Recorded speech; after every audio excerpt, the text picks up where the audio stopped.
小丫头长得挺白嫩，可惜太瘦了，没什么肉。将就点吧。这年头像这种货色也不好找，烤了味道还行。这手跟鸡爪子似的，剁掉直接丢了，省得浪费柴火。手脚和头都不要，要身子就行。你来砍，我去生火。鸡爪子？呸！姐的爪子明明是胖乎乎的大肉手，去你丫的鸡爪子！不对，我不是死了吗？怎么还能听到说话声？啊！我去你妹的杀人魔，死了都不放过我，居然要把我分尸！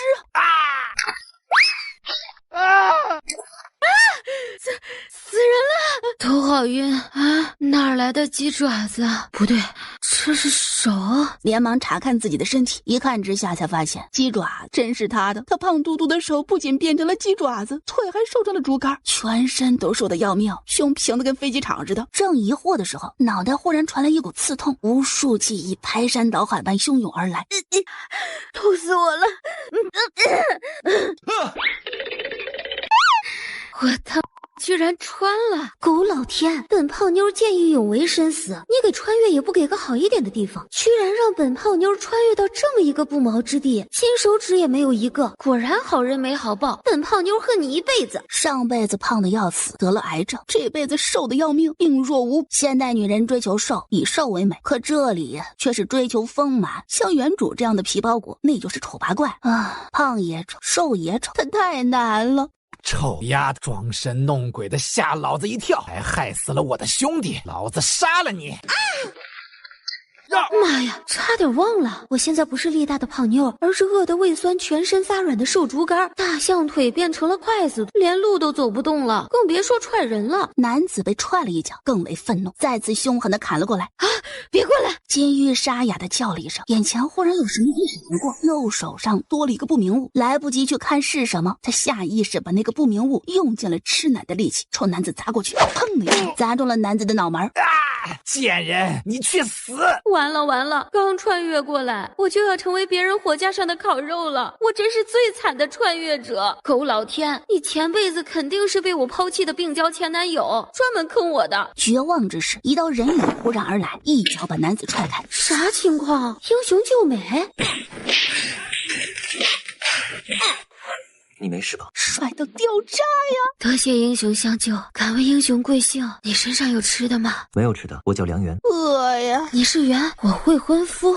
亲人丢弃他，最厌恶的人却救了他，何其讽刺！虽然很不想承认，但我的确是你的未婚夫。你讨厌我，我也嫌弃，肉不拉几，还丑得跟骷髅似的，一点都配不上我。好个毒舌的男人！还能自己走不？能走就自己走，我可不想抱你，全是骨头，个人的很。谁稀罕让你抱？我能自己走。嫌我瘦的个人，我还怕被你的硬肉硌断骨的呢。他让梁元放开手，想让自己走，可梁元一放开，他就腿软的往后倒。梁元没好气的将他大横抱起。饿得没力气就别逞强了，我们得赶紧去找家人，别再废话，再废话就把你丢地上，抱你是无奈之举，别想我对你负责。感受到怀里的温热，梁元心中兴奋万分，他真的重生了。上辈子他在逃荒路上遇到金玉的时候，他已经被2个恶狠了的流民砍掉手和脚，尸体早已冰冷。念在他是他未婚妻又是同村的份上，他打死了那2个流民，救下了金玉的尸体，随便挖了个坑埋葬。这时梁元看到了一块薄片似的东西，抱着他走过去，正准备弯身捡起瞧一瞧，金玉就忽然挣扎着下来，扑通摔在地上，晕头昏脑的，顾不上痛，爬过去捡起了那薄片。手机啊！方才他丢出去砸人的东西是手机啊！他的手机居然也穿越过来了。欣喜过后，金玉皱起眉头，手机过来有啥用啊？这里没电，没快递，没商家，手机里的钱用不出去，买了东西没人送过来，电没了没地方充电，这是穿来给他玩的？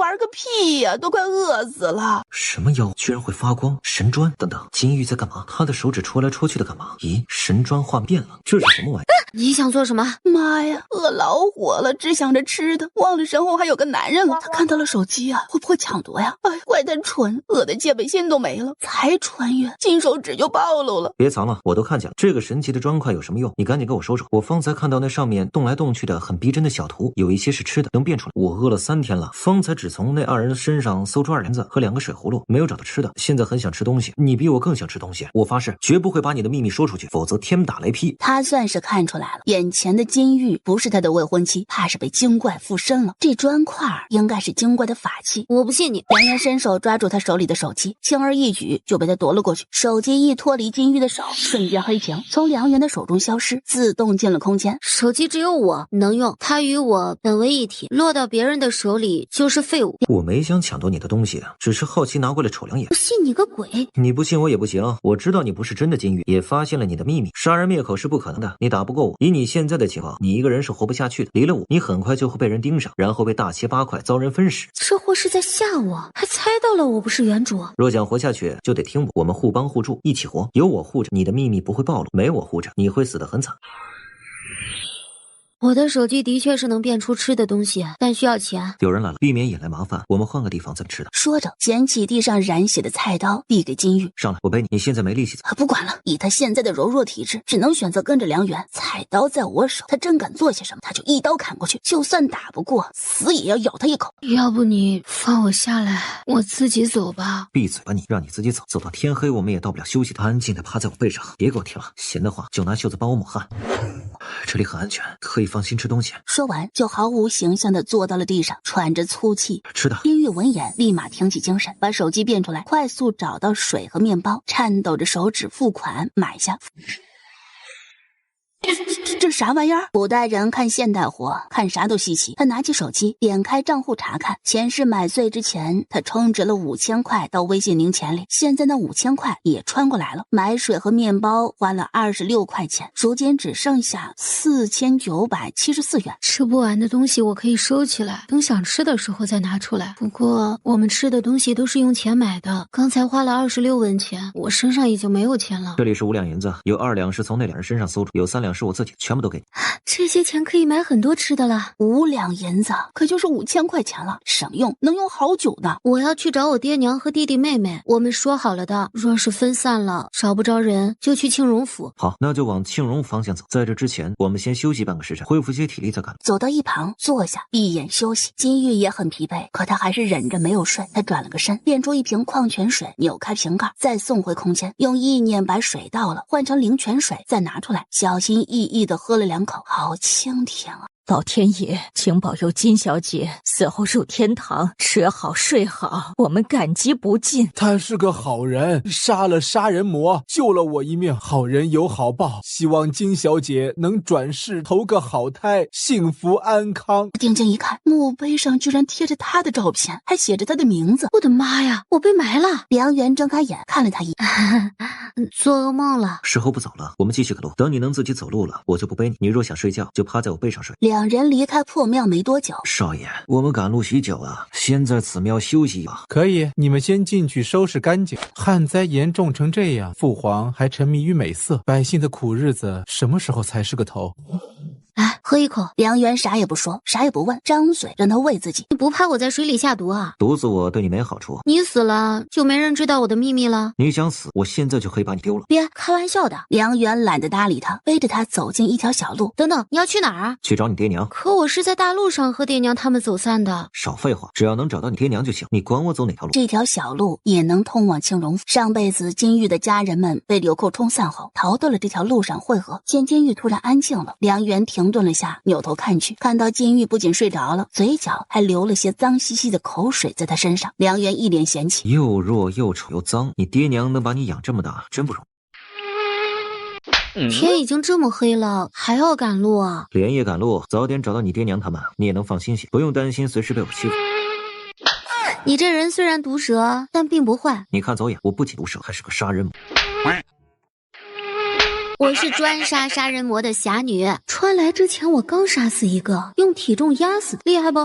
我捡到了一个背篓和搭链，虽然破旧，但还能用。你放点食物在里面，包子、馒头、面都等找到的家人需要吃的，就从这里取出来，省麻烦。水被我喝完了，你把这2个也装满，要最清甜的那种水，喝着有劲儿。嘴挺刁啊，看在你是我救命恩人的份上啊，不会亏待你的。有我这个行走的粮食仓库在，只要银钱足够，保证让你吃饱喝足。我会努力挣钱的。这是巧克力，可以补充体力的。梁元看了眼，接过去就塞进嘴里，丝滑香甜又粘牙，好吃。以后当着别人的面，别随随便便拿出这些奇怪东西。我知道，我又不是傻子，因为是你我才给你吃的。再走1个时辰，若还是找不到你爹娘的们，我们就随便找休息。行，听你的安排。这条小路上人烟稀少，晚上更没有人了。拖着沉重的步伐，金玉硬着头皮跟随梁远走了近1个时辰。快要筋疲力尽的时候，他抬眼间看到了一个熟悉的人影。小虎，大姐，金虎欣喜大叫，丢下柴火跑了过来。你回来了，太好了，我可担心死你了，我还以为再也见不到你了。爹娘，小妹，你们快过来，大姐回来了。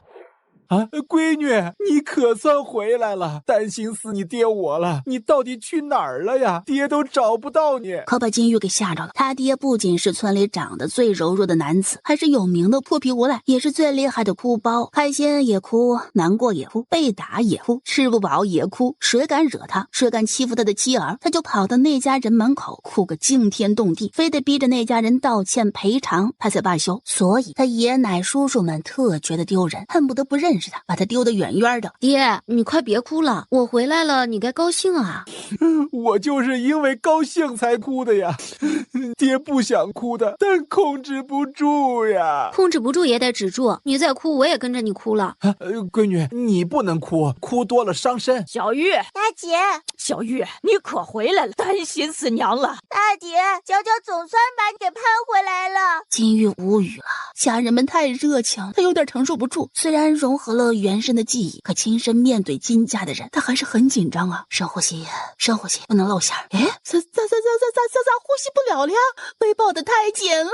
娘，小妹，你们先放开我，我快喘不过气了。梁大哥，人家梁元的手里还举着明晃晃的火把，他们只顾着关心金玉了，都没注意到。你们可算看到我的存在感何时变得如此薄弱了？一个举着火把的大男人站在这，你们居然没看到。幸好我不是流寇，要不然你们早就人头落地了。难怪上辈子死得那么惨。啊，梁元，你怎么会跟我家小玉在一起？金玉连忙解释，把他与他们失散后的遭遇言简意赅地说了一遍，还虚构了背篓里那些食物和水的来历，说是偶然帮了个贵人，食物都是那人送的。哎，梁元，谢谢你救了我闺女。前叔叔对你有偏见，没少对你冷嘲热讽，今儿在这儿给你道个歉。婶婶也给你道个歉，以前真的对不住，今后啊，婶婶一定会对你好。梁大哥，你是我家的大恩人，是大英雄，以后我就是你的小跟班，你说什么我就做什么。梁大哥，救命之恩以身相许，让我大姐嫁给你，反正……梁元，你别听娇娇胡说八道，童言无忌，童言无忌。不用紧张，我没把金娇的话当真。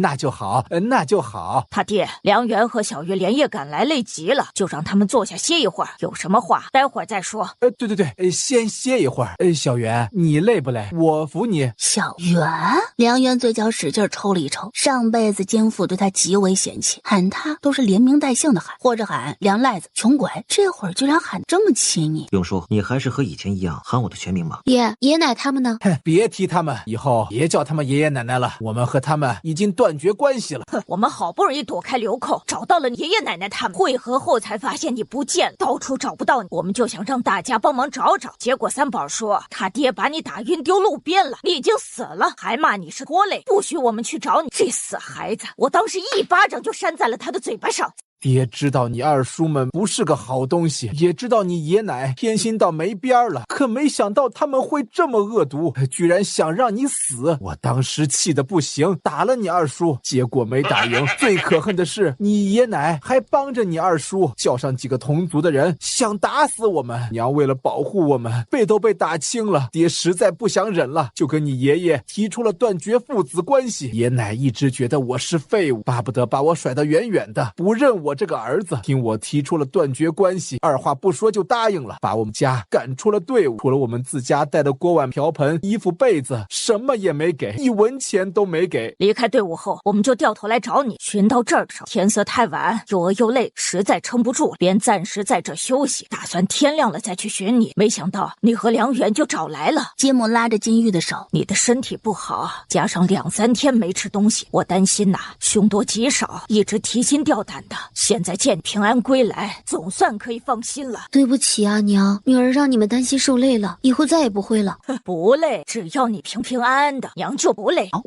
奇怪的声音传来，是金父几人的肚子在叫。金玉连忙让梁元把背篓拿过来，先让他们喝了点水，取出里面的粮食，说：爹，包子和馒头都是冷的，你们饿得太久了，不能吃冷的，容易闹肚子，蒸熟了再吃。啊，这么多吃的，我的个老天爷，这是白米，还有包子馒头，哎，冷的，在这么热的天气里，那贵人是怎么保存的呀？包的可真好，每个包子都跟一个模子刻出来似的。这是用机器做的包子啊，当然一模一样了。我也不知道那位贵人是怎么保存的，但是他给我们的时候，这包子馒头都是冰冰凉凉的，说天气热了不耐放，让我们早早吃完，别舍不得吃，免得放坏了，吃了闹肚子。这种时期若是病了，可没有地方找大夫看病的。对，贵人说的有理，大米和面粉咱们先留着，把所有包子馒头都蒸熟了，想吃的时候就直接拿了吃。金父和金虎去找石头来搭灶，金玉拿出一个水葫芦，让金母把锅和蒸笼找出来，倒水进锅里，用来蒸包子。哎，小玉慢点倒，咱们要省着喝，这水来之不易呀。蒸包子剩下的水也得留着喝，不能浪费。要我说，我们就该烤包子吃，省得浪费水。烤的包子皮脆，蒸的包子皮软，你们饿久了得吃软的才行。哎，有的吃就不错了，管它软的硬的。看到水烧开后变成蒸汽，金父几人的表情更心疼了。但很快闻到蒸包子的香味后，他们就没力气心疼了，因为肚子叫个不停，得且省力气咽口水。第一笼包子蒸好，金父几人先给了金玉和梁元一人一个，然后才开吃，一边吃一边惊喜大赞：这小包子里的肉好多。这是加了什么调料呀？怎么这么好吃啊？这是我吃过的最好吃的包子。咬了一口包子，金玉猛然一怔，咦，怎么这么好吃啊？不对呀，这种速冻包子他在现代时吃过很多次，没有这么香的呀。等等，难不成是水的问题啊？他闻了闻从锅里冒出来的水蒸气，闻着真舒服。因为蒸包子用的是灵泉水，所以比一般的包子好吃。我累了，先休息一会儿，你们睡的时候我来守夜。那不行，不能让你一个人守夜，这样前半夜你守，后半夜我来。哎，怎么是你来？应该是我来，我是个大男人。拉倒吧你，之前一直都是我守夜，你什么时候守过？前半夜睡死了，后半夜踹你都起不来。金父无语，被打击的继续埋头吃包子。哎，对了，忘了问了，你爹和妹妹呢？13和你们一样，我们也遇上了流寇。为了保护我爹和妹妹，我独自引开流寇，让我爹带着妹妹往这条路逃走。这会儿也不知道逃到哪儿了。现在太晚了，没法去寻人，只能先休息一晚，明早再去。那我们明天陪你一起找你爹和妹妹，等找到了人，我们再一起去庆荣府。之前是打算去庆荣府，但现在我不打算去了。和那些流寇周旋的时候，我听其中一人说，庆荣府那边的情况不太好，会发生暴乱。暴乱？往庆荣府迁移的流民有好几万人，庆荣府比柳州府大不了少，而且也是受灾之地。虽然没有柳州府重，但也无法一下子容下这么。为了保护府城里的百姓，那儿肯定不会开城，不开城门，门外的流民就会心生绝望和不甘，发生暴乱是迟早的事。梁元说的很有道理啊，去庆荣府还真不是个好选择，而且爷奶他们也在。爹，你们也不想看到他们吧？哼，天灾不知道什么时候才会过去，我们也不知道还能不能回到大平村。虽说人呐得讲究落叶归根，但是爹跟你爷奶已经断绝了关系，如非必要，那最好一辈子老死不相往来。那我们就不去庆荣府了，另外寻一个地方。你有什么好的地方去吗？我要带我爹和妹妹去百寿山。百寿山？这是什么地方？我怎么没听过？听名字像是满是野兽的大山。百寿山在南方，距离这里大概5000多里。5000多里呀！你怎么会想着要去这个地方？还有，你怎么会知道这个地方？我是无意中听人说的。百寿山是个连绵不绝的大山脉，那里有一个名为日月的部落，里的人淳朴善良，是个世外桃源。听说，只是因为听别人说过，你就想大老远的走断腿去那个地方。梁元，这样会不会太草率了？很草率，但我就是想去那里。你们若不想去，可以不用跟着。当然得跟着你了。你是猎户，常年打猎，四处卖猎物，认识的人比我们多，见识也比我们多。你说百寿山好，那就肯定好，所以我们跟定你了。你嫌弃我们也要跟着你。哎，不是，闺女，你怎么……爹，除了百寿山，你还有更好的选择吗？金玉问。金父想了想，然后摇头。你过去的几十年去过除了柳州府以外的其他地方吗？除了庆荣府，你还知道其他府城吗？金父又摇了摇头。所以呀，我们只能去百寿山，这好歹是一个方向，比茫然的四处游荡好多多了，你说对不对？金父无语了。我女儿什么时候变得这么能说了？他与金母对视一眼，然后二人一起上下打量金玉。小玉啊，你好像变了。差点死过一次，想明白了很多事情，人自然就有变化了。爹娘，我长大了，不是小孩子了。对，你长大了，15了，都及笄了。所以爹娘，咱们就跟着梁园去百寿山好不好？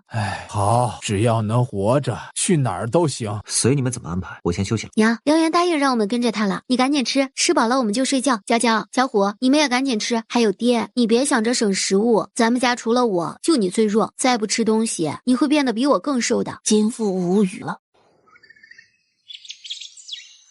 大姐，小心脚下的石头，前面有个小坑，大姐别走那边。金玉无语了。我其实没你们想象的那么弱，真的。我看到了我爹留的记号，他们就在这座山上，我要去找他们。啊，怎么会想着跑到这么高的山上去啊？应该是遇上了什么危险。我爹和妹妹身上都没有食物，我拿点食物在身上，山路不好走，我一个人去找人就行了。你们，我们原地等你回来。梁园看了他一眼，嘴角上勾，点点头，转身大步上了山，速度很快。这小子的体力可真好，不愧是经常进深山打猎的。小玉，你跟我们老实说，你是不是看上梁园了？娘，你怎么会这么问啊？我没有看上他。那你对他的态度怎么和以前不一样了？以前你可是很嫌弃他的，巴不得离他远远的。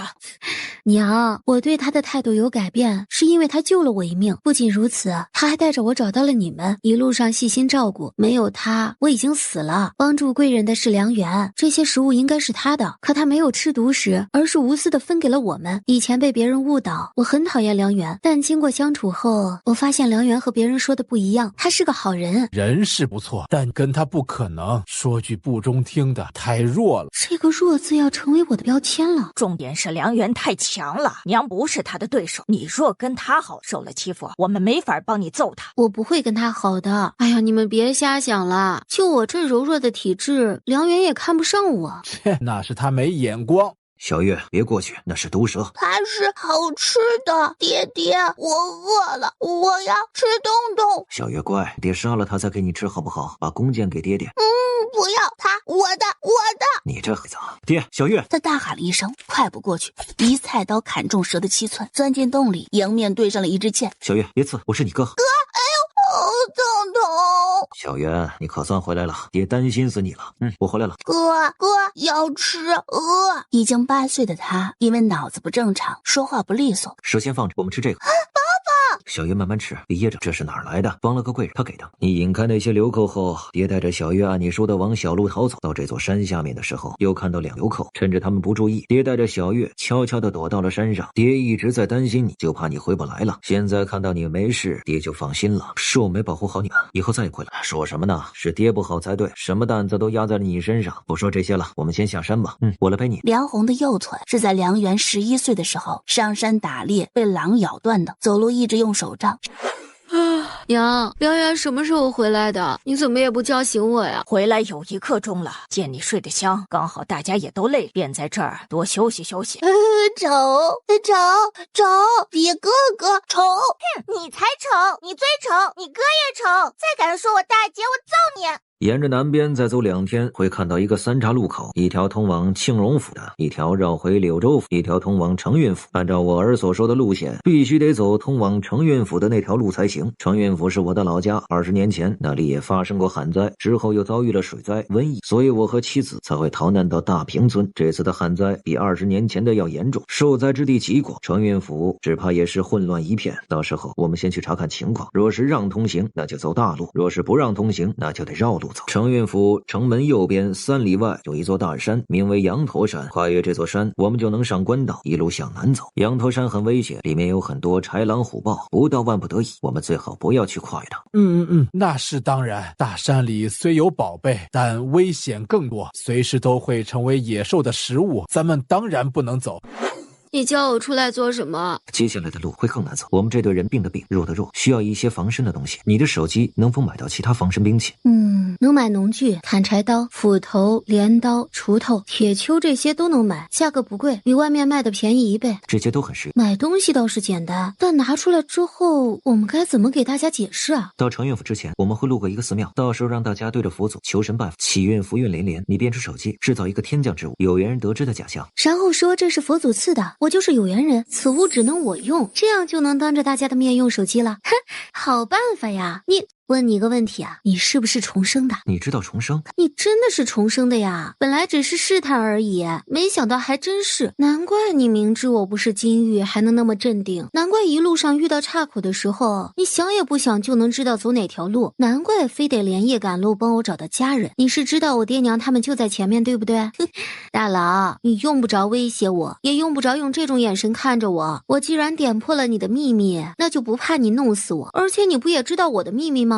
咱们彼此啊！我只想活下去，对你上辈子的事情不感兴趣。你知道以后会发生的事，我能购买物资，咱们都需要彼此。排除万难，肯定能找到适合定居的地方。你如果遇上的不是我，会死得很惨。没有如果，我遇到的就是你。既然都说开了，那我也不隐了。承运府不会打开城门，我们只跨越羊驼山。我给你们喝的水乃灵泉水，有促进动植物生长的功效。我想试验一下，能否驯服野兽。若是可以，大山便可进。那寺庙旁边有一座山里面有3头，到时候我带着水去试验一番。好的，按照我们现在的速度，到那条3岔口的时候，应该能看到你大姑一家。梁元丢下这句话，就没有再去看金玉，转身就走了。金玉则是惊喜万分，能遇上大姑一家，太好了，爹一定会很高兴的。从承运府这边也来了这么多人去庆荣府，可见那边的情况就如我们所猜想的一样，很糟糕。哎，走吧，我们继续赶路。监狱抬眼四处张望，没在人群里看到大姑一家。爹，我累了，在这里休息一会儿吧。我也累了，脚好疼啊，我也要休息一会儿。大家其实也都累了，跟着走过去坐下休息。过了1刻钟左右，爹，你快看，那是不是大姑他们？哎，还真是你大姑。哎，姐，金兰，哎，是大舅和大舅母。大弟妹，你们怎么会在这里呀？走累了，在这里休息，正好看到了你们。姐夫，遇上你们真是太好了。爹娘呢？金父把金玉被他二叔恶意抛弃，和他跟金老头等人断绝关系的事儿简单的说了。金兰等人很震惊，对金老头等人感到寒心和厌恶的同时，又很心疼金玉。大表妹别难过，以后大表哥保护你。你受委屈了，当时是不是很害怕？早知道就让你们跟我们一起走，不跟老爷他们一起。二舅他们怎么可以这么坏？我们可是一家人，真让人寒心。老爷姥姥和二舅们一直都不喜欢我们，也不喜欢大表姐他们，不管我们做什么他们都不喜欢，就好像我们不是一家人一样。我也一点都不喜欢他们，他们这么对大表姐，我更讨厌他们了。爹娘这次实在过分，断绝了关系也好，以后我们自己过自己的。造孽的老金家，把孩子都饿成什么样了。我们家还剩一些粮食，晚点没人的时候你们都吃一些。姑姐，我们也有粮食的。金母也不瞒着了，实话告诉了金兰。金兰闻言震惊地看了金母一眼，没有多问，有粮食就好，否则这么多人他们带的粮食不够吃。趁着休息的时间，金父给金兰等人说了他们要去百寿山的事儿。闻言，二人一致决定跟着金玉等人一起走，也好有个帮衬。土匪来了，快跑啊！杀人了，救命啊！扭头抬眼一看，村口那边火光冲天，到处都是惨叫声。夜色里有2个土匪头子骑着马，挥着大刀，命令身后的小弟们烧杀抢夺，路过几间屋子就烧几间屋子，看到女人不管美丑都抢。畜生！小玉别看了，赶紧逃！金母拉住他一路狂奔，梁红腿脚不利索跑不动，梁元背着他跑。那些土匪很快烧了所有房子，把女人抢了扛在肩上，一抬眼看到了山坡上有人影，狂笑着追了上来。劳烦保护我爹和妹妹，往前跑，别回头，找个地方躲起来，我善后。不等金父等人开口，他背着弓箭，拿着菜刀跑下山坡。梁元，你回来！哥！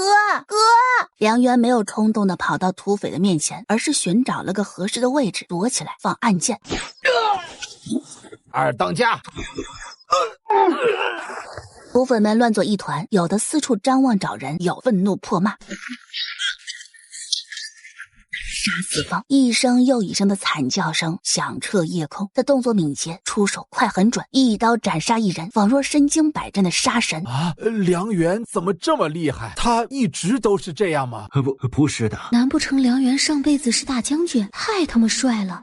梁大哥，你太厉害了，我能拜你为师吗？我也想跟你一样杀土匪。师傅，求你收我为徒吧，我是你徒弟啊！完犊子，这玩意儿被土匪子吓傻了。丁家老三是个大憨憨，我这个表弟脑回路真不一般啊！老三，你闭嘴，给我回来！梁元知道他们在怕什么，他已经习惯了，对金玉说了声谢谢，谢谢他刚才救了他爹。不客气，你救我不止一次了。爹，你们别傻站着了，趁着土匪都死了，咱们把东西收拾收拾，赶紧逃吧。对，逃。逃，赶紧逃！逃之前搜一下土匪的身，看看他们身上有没有吃的或者是银子。还得搜身？这些可都是土匪啊！监狱笑了笑，为了证明自己是认真的，强压着惧意，绷紧神经，走过去亲自搜了一个土匪的身。监狱摸出了2两银子和一个发霉的菜饼子，他面上带着笑，心里却特别嫌弃。呸，穷鬼，才这么点银子！见监狱居然摸出了银子，金富等人眼前一亮，纷纷将惧意抛到脑后，去搜其他土匪的身。搜身的同时，见土匪脚上穿的鞋子挺好的，也顺手给扒了。金玉无语啊，他的这些家人有当土匪的潜质，合起来居然有10两。金玉心里乐呀，发财了，一下子多了1万块钱的收入。但不好意思，这银子不属于他。这银子你觉得我们应该怎么分？现在不是分银子的时候，这些土匪不像刘，只怕这附近的某山里有匪窝，避免他们有后援，我们不可逗留，得赶紧离开这个是非之地。对，先离开这里，找到安全的地方再说。银子贵重，丢不得，咱们这里属梁元最厉害，先交给他保管吧。我跟你姐夫商量好了，梁元救了我们大家，我们不能忘恩负义。那10两银子咱们就不提了，全留给梁元。那可是10两银子呀，我3年都挣不了这么多。金兰揪住他的耳朵，瞧你这点出息，就喜欢占便宜，银子哪有命重要啊？没有梁元，你早就被土匪砍了。姐，轻点，我不要银子了。给弟妹好好说说，他比你明事理。他这个弟弟不仅瘦弱圆滑爱哭，还很小气抠门爱占便宜，这德行也是被老金家给逼出来的。金父委委屈屈的点着头，磨磨蹭蹭的挪到金母身边，凑到他耳边转达了金兰的话。姑姐说的对，银子就该全是梁家的，咱不能要。不仅不能要，还得感谢梁元呢。对，收起你的小心思啊！以前在家里随你怎么偷懒占便宜，但现在这种情况，有些便宜不能占。这后面的逃荒路还很长，也不知还会有多少像昨晚那样的危险。咱们需要梁元，梁元杀人的样子固然很辣，让人畏惧，但我们必须承认，有他在，我们会更安全。银子我不会全要，我们3家人平分。你想清楚了，这可是10两银子，真要跟我们平分？梁元点点头，从怀里掏出钱袋子，一家分3两，还剩1两。这1两，大家伙一致决定必须给梁元。梁元收下了，本想把银子交给他爹，可他爹却让他自己收着，看着他的目光就仿佛是不认识他了一样。爹，我是你的字，你不用怀疑我，后面会跟你解释的。好，爹听你的。自从那次引开流寇回来后，儿子的变化实在太大，让他心中不得不多想。尤其是昨晚杀土匪的那一幕，更是把他震撼的心头发慌。他真的很希望能够听到儿子的解释，不管他说什么，他都信。天快黑了，今晚就在这里休息。金父的话刚落，金玉就快步跑了进去。爹娘，你们都过来跪拜跪拜。寺庙破了个大口子，佛像却能屹立不倒，除了脏点没有任何损失，可见这佛像很灵。我们走了这么久，才遇到这么一个寺庙，机会难得，必须得好好拜一拜，祈祷佛祖保佑我们顺利走出百寿山。金父等人也忍着疲惫，把东西放下，走过来跪在地上，虔诚的拜着。他们刚磕了3个头，金玉意念一动，变出手机，咻的一下从空中掉落。这是什么东西？哪儿来的？我看到了，从天上掉下来的。快捡起来看看。摸着冰冰凉凉的，长得奇奇怪怪的，这是啥玩意？避免手机被旁人碰到后自动回到空间里，金玉用意念控制着。这会不会是上天赐给我们的法宝？咱们不是跪拜佛祖了吗？佛祖显灵了。应该是这东西看着材质不一般，又是在我们跪拜的时候从天而降，是佛祖赐给我们的法宝无疑了。说不定此法宝能帮我们度过这次天灾。一口一个佛祖显灵，听得金父等人一愣一愣的。他们经历了那么多的磨难，头一次遇上这样的奇事，3两句就被金玉2人给忽悠了。爹，我看一眼法器。我也要看。手机在金父等人手里转了一圈，左看右看之后，啥门道都没看出来。我也看看。这时候金玉伸手过来，拿过手机，一按开关，手机亮了，吓金父等人一跳。哎呦，它发光了！这个是字吗？太神奇了，不愧是法器呀！我们弄了半天，法器都不亮，为什么落到小玉手里就亮了？我的脑子里怎么突然多了些奇奇怪怪的东西啊？怎么了，闺女？你哪儿不舒服？什么奇怪的东西啊？爹娘，这法器一发光，我的脑子里就多了些东西，是佛祖传给我的，说这法器叫做手机，有缘人才能得知，我就是他的有缘人，让我好好善用手机，不可作恶。这么玄乎呀？是啊，不信你们试试，手机落到你们手里它就不亮了，还会回到我的手里的。金玉把手机放在金兰手中，金兰刚准备拿着多看2眼，手机就凭空消失。金兰眨眼的功夫又回到了金玉的手中。吓死我了，太玄乎了，太玄乎了呀！金父等人也觉得诡异，纷纷过来试了一下。不管是谁，一拿到手机，他都会自动回到金玉的手里，一个个顿觉惊奇无比。若不是亲眼所见，我难以相信这世上居然会有如此匪夷所思的事情。是呀，太神奇了！要不是因为这里是寺庙，又有佛主镇着，我还以为撞邪了呢。小玉，你有没有哪里不舒服？没有哪里不舒服。我跟你们说，佛祖赐的这个神器是能买粮食的，而且价格很便宜。你们看，这些小图片都是粮食，还有农具，这些字是天外文字。佛祖赐给了我能看懂这些奇怪文字的能力。这个是30，意思是30文钱就能买10斤大米。什么10斤还是大米？金父等人也被他吓得露出震惊的表情。大米平日卖8文钱1斤，天灾时期能卖到100文钱1斤的高价，再后来1小碗粥能换1个小孩，现在落到佛祖这里居然只卖30文1斤，开玩笑都不带这么开的。不管是不是真的，我都得试试。对，试试。要真能买到这么便宜的粮食，我们就不愁吃的了。金兰这个姑姑大气，二话不说掏出30文钱塞进金玉手里。你现在就买。钱被法器收走了，粮食购买成功了。怎么没粮食？大米呢？老天果然是在戏弄我们，世上哪有那么便宜的大米呀？哎呦！大米不是从天上掉下来的，你们别看了，看我这里，真的变出大米了。这大米的包装看着好奇怪呀，不愧是天外之物。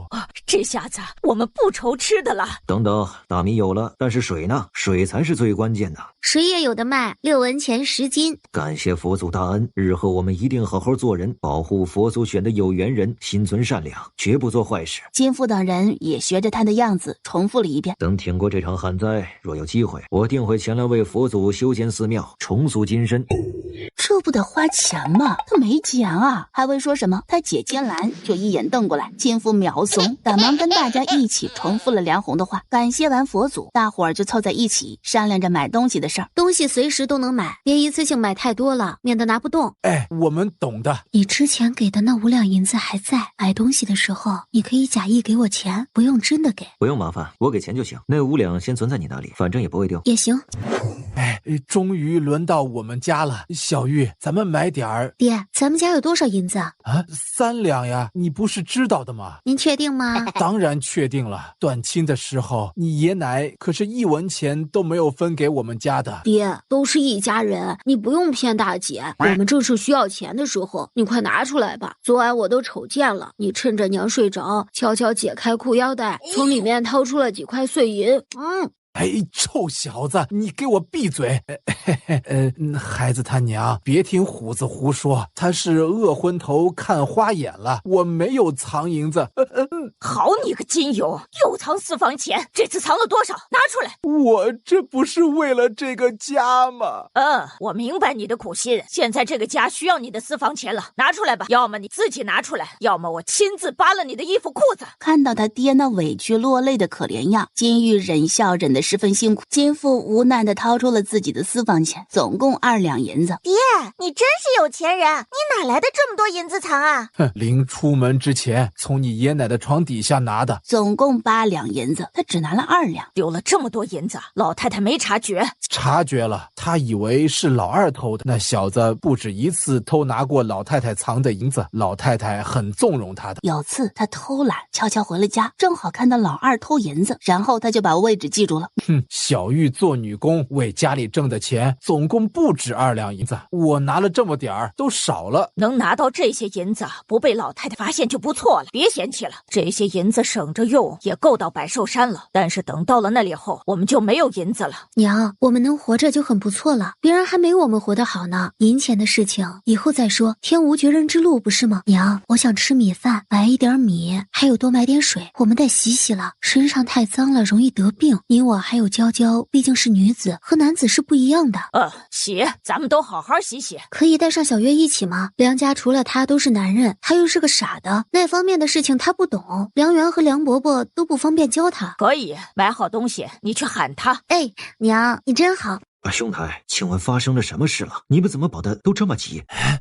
前几天呢，我们承运府来了一位将军，不知道跟知府大人说了什么。昨天知府大人就让人挨家挨户的抓壮劳力去当兵，不管是当地的还是外地来的，只要年满15岁是个男人都被抓了。天灾还未结束，老百姓的日子本就不好过，现在还要被抓去当兵，这让我们怎么活呀？只能逃了。抓这么多人去当兵，这是要打仗？可能是啊，天灾还没有结束就要打仗，这是不让百姓活了。打什么仗？跟谁打？蛮子前年不是已经被打退了吗？这是又打过来了。你们别急，找个安全的地方躲起来，我去前面探探情况。我跟你一起去。你们一定要注意安全啊！若官兵真的在抓人当兵的话，我们就没法从大路走了，只能走羊驼山。上山是个死，当兵也是个死。不，咱们别多想，天无绝人之路，会有办法的。是呀，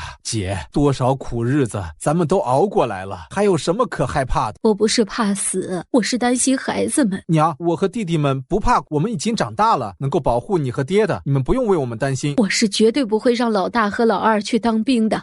不让大哥和二哥去当兵。这时，梁元和丁达飞跑了回来。我们得赶紧离开，前面有官兵在抓人，不能走大路。走，赶紧去羊驼山，走快点，晚了就来不及了。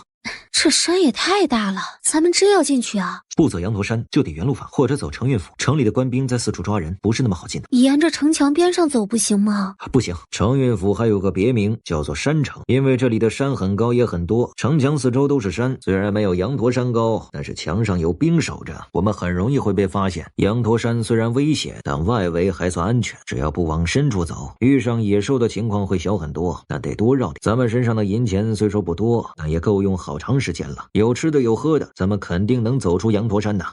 那就走吧，咱们进山。爹娘，官兵抓人是为了打仗，不管跟谁打，苦的都是我们老百姓。之前我们走路的那些地方会乱起来，回去危险会更大，咱们只能往前走。等跨过了羊驼山，咱们再想办法挣钱，有钱就不缺吃的。你说的对，我们得往前走。你和老大老二不能被抓去当兵，咱们进山。好，进山，别怂了，挺直腰杆，咱们进山。土匪都杀过了，还怕什么野兽？遇上了就把它杀了吃了。这时有嘈杂的声音传来，梁元连忙跟猴子似的利落地爬到一棵大树顶端，看向后方，这身手太好了。我师父威武霸气啊！丁潇一脸崇拜，也想去试试爬树，被他爹一把逮住后衣领。别添乱！看了两眼，梁元就从树上下来。我们得赶紧进山，后面有几个被官兵追赶，朝这边来。啊？什么？那还等什么？走吧走吧，千万不能让他们发现我们。大伙儿连忙拿起东西往山里走，一头栽进了密林中。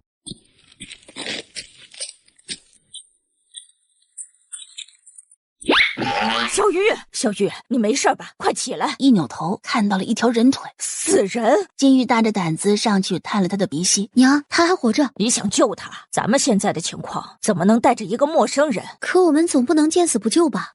行，咱们救。咱们可是答应了佛祖要做个善人的。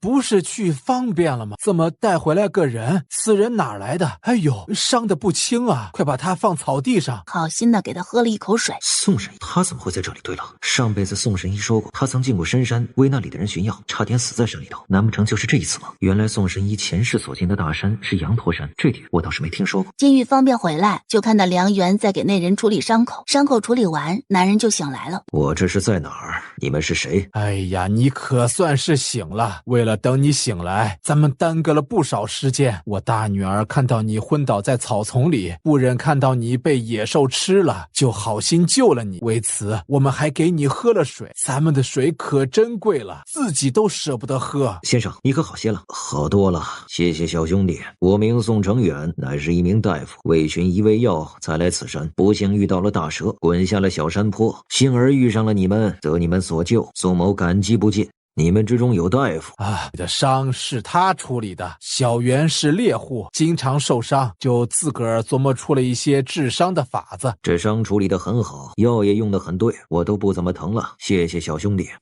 李信，宋神医，我可算是找到你。又是一个熟人。宋神医，冥王要造反，正在派人四处抓你，我们得抓紧时间离开此，去找太子爷。那药你可找到了？找到了。对了，我的药……宋神医，你的药篓和布袋在那儿。救你的时候，我和我娘把散落在地上的药材都捡了，全放在里面。你看一下有没有少？多谢姑娘，药没有少，没少就好。我观各位的情况，应当是山里逃难的流民吧？是的，怎么了？李信是我的护卫，刚从庆荣府那边赶过来。他说庆荣府发生了暴乱，死了很多人。原本打算迁移到庆荣府的流民都改了方向，往四周的府城逃去。很多人逃到了承运府这边，发现这里也很乱，官兵在四处抓人。走投无路之下，有很多人都朝着羊驼山涌了进来。闻言，金玉等人皆神色一变。敢问各位恩人，是准备逃到何处去？我们打算一直往南走。南方有很多美丽的城镇，目前没有受到灾难的影响，你们去了那里会过得很好的。祝你们一路顺风。宋某还有事，不能与恩人们同行，救命之恩无以为报，还请收下这块铜牌和这些药。南方有很多府城，管辖很严，若官府不让通行，各位只需拿出铜牌，再报上我宋神医的名号，官府自会让行。药里头有驱虫药、金疮药、解毒药，你们在此林中前行肯定能用到，只是宋某此次出门所带之药不多。翻出一些药材，教金玉等人认识，再教他们采摘方法和使用方法。羊驼山虽然危险，但药材也极多，我所给的药用完后，你们可以自行采摘来用。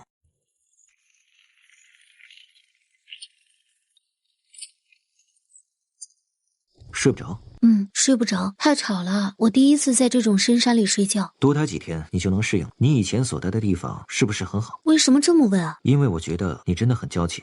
在你看来，我的确挺娇气的。可在我的家乡，我一点都不娇气。我以前长得很胖，力气很大，是个女强人，住的地方是个和平世界，不愁吃穿，男女平等。金玉一开口就收不住了，听着声音跟梁元说了很多，什么自由、平等、和谐、文明、国富民强等等内容都说了，听得梁元心生向往，羡慕无比，说的他自己昏昏欲睡，不到1刻钟就脑袋一歪，靠在了梁元的肩膀上。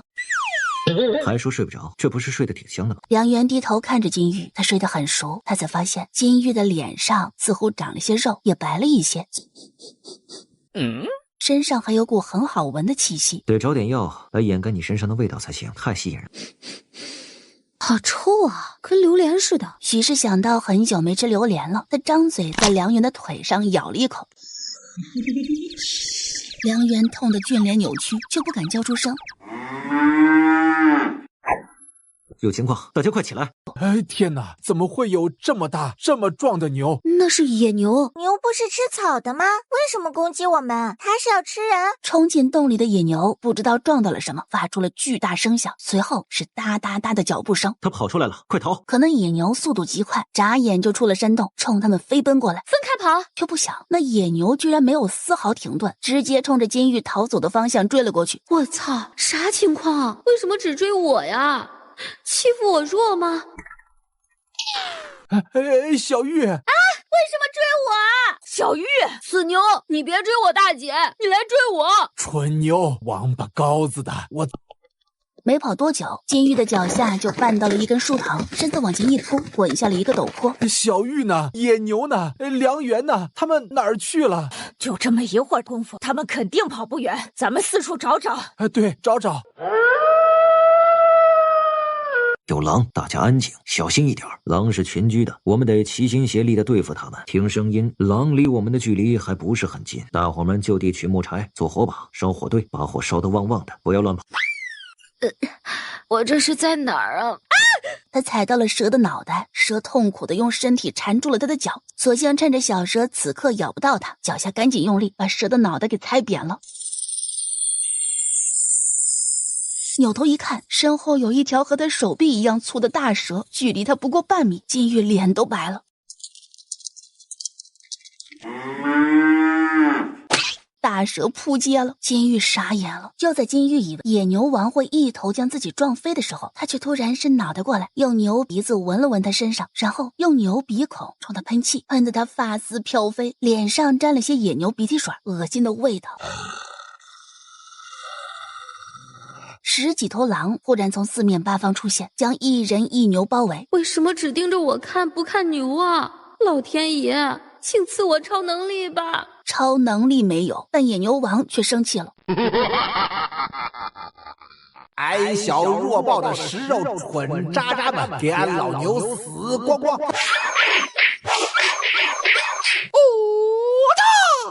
妈呀，这比电影还精彩啊！好机会，溜！他悄咪咪的从空间里拿出一把砍柴刀，找准一个方向就跑，还没跑2步就被一条狼拦住了去路。让开！金玉低喝一声，正准备用手中的砍柴刀冲着灰狼砍去。跟我走！看到你真是太好了，你真是我的英雄！野牛快赢了，我们得赶紧逃。二人拔腿就跑。野牛王将最后一只狼撞飞，一转身竟然发现金玉不见了，气得踢腿碰鼻子，砰的一声，瞅准一个方向就追。小样好啊，没路了吧？这牛为什么总盯着我啊？难不成是因为你身上的异香？啥异香？我怎么没闻到啊？你闻到了？闻到了。那是什么样的味道？有点像你给的灵泉水，又有点不像。金玉摸了摸下巴，盯着野牛王看，牛也盯着他看。他忽然手腕一转，变了一些灵泉水在手心。想喝吗？虽然梁远已经试验过了灵泉水对野猪无效，但现在的情况实在太诡异，他还是想再试试。灵泉水一出，野牛王的眼神瞬间变了，晶亮晶亮的。他乐滋滋地冲着金玉走了过来，舔他手心里的灵泉水。你果然是冲着灵泉水来的。你试试喂他水，看他啥反应。接过水瓶去喂野牛王。野牛王对灵泉水很喜欢，但一看到是梁元来喂他，他身上还有一股讨厌的味道。野牛怒火往外冒，使劲地蹬着后腿，一副要攻击梁元的样子。不用喂了，我明白了，不是灵泉水对野兽无效，而是得分是谁喂他们。咱们在这个羊驼山里有救了。他大着胆子走到野牛王面前。我可以给你喝灵泉水，但作为交换，你得保护我和我的朋友家人们，送我们出羊驼山。甜美的弱异类，你说的是个啥？俺老牛听不懂，给俺老牛水喝，俺保护你。金玉听不懂牛的话，牛也听不懂他的。他对着牛弹琴，牛对着他弹琴。看到一旁的梁元忍不住失笑，大大的松了口气，危机解除了。又是这个牛蠢货，还我女儿！等等，我闺女怎么在牛背上？还有梁元，还真是，他们两个是怎么做到的？野牛王一来，那群柴瞬间退散，眨眼就没了身影。俺老牛是最强的，小狗子们死远远的。小玉、梁元，你放我女儿下来！爹娘，你们稍安勿躁，壮壮是好牛，他不会伤害人的。壮壮，弱包异类，臭兮兮的辣牛眼。他扭腿一弯，跪在地上。金玉和梁元从他的背上跳下来，走到金父等人身边。快让我看看！哎呦，脸上都是伤，还流血了，衣服也破了。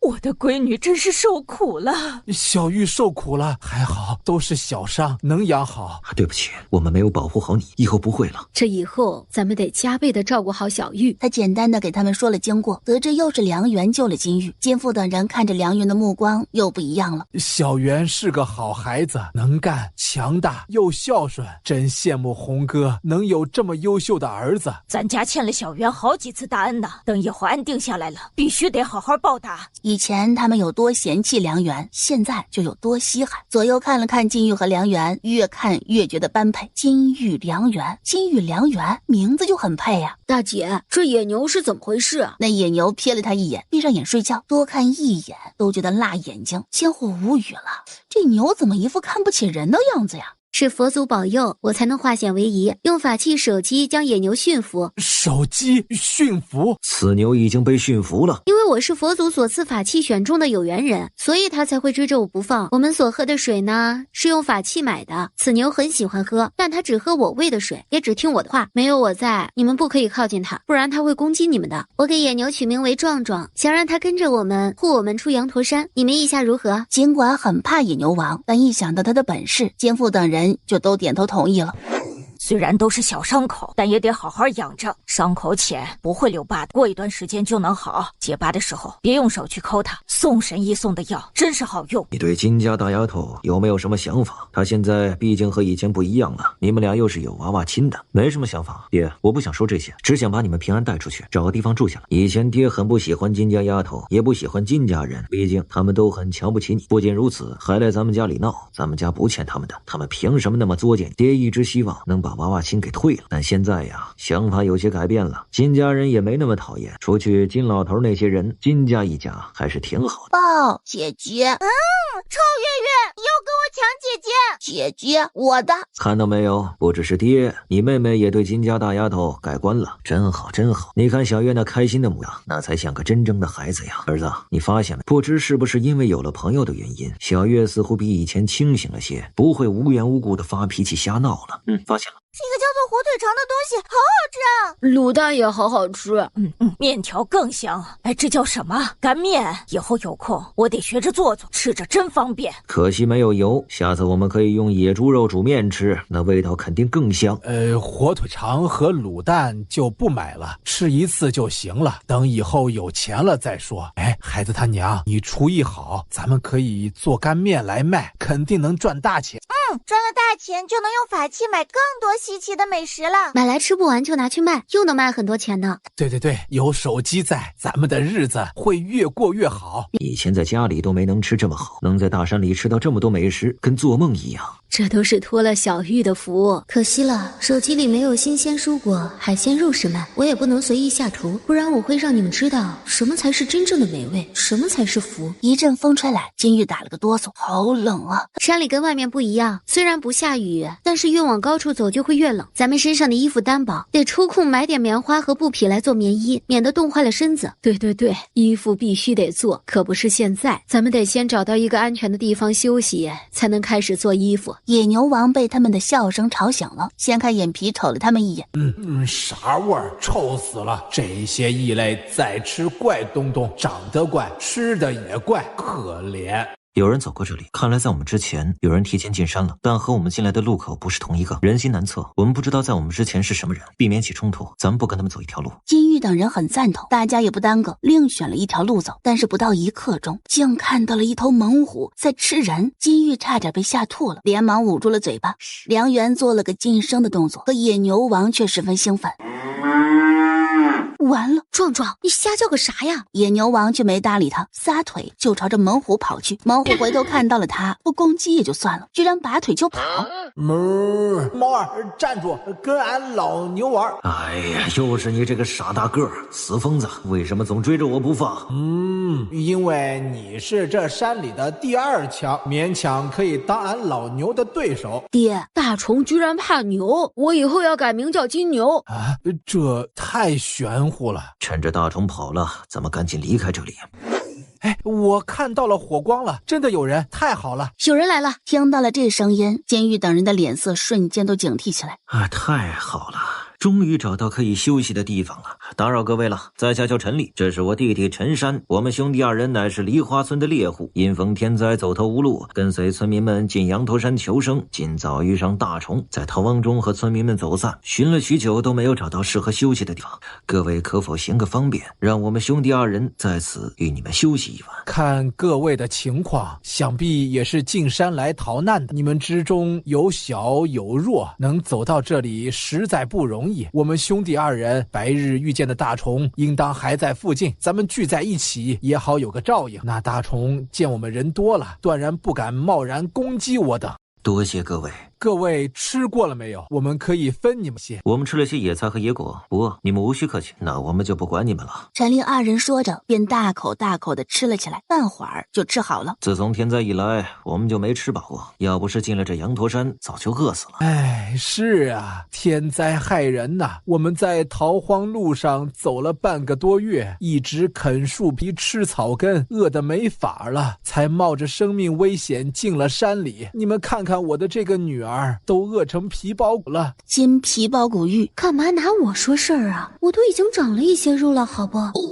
这是他们见过的最丑的女人。金玉被他们的眼神刺激到了。爹娘，我们累了，先去睡了。金玉并没有睡着，他躺在地上一直在听男人们聊天，听着听着就皱起了眉头，感觉陈令2人有问题。他们2个都是猎户，从村里进山的时候，他们总共有21人。他们进山已经6天，第1天的时候遇上了毒蜘蛛，有一个妇人和小孩被咬中毒死了。第2天遇见了毒蛇，有一老人被咬死了。第3天有2人被熊瞎子咬死。第4天每一天都有人身死，6天死了11人，剩余的10人在今早遇上了大虫，他们队里有个猎户被大虫咬死了。你们都困了，要不你们先睡觉，我们兄弟2人给你们守夜。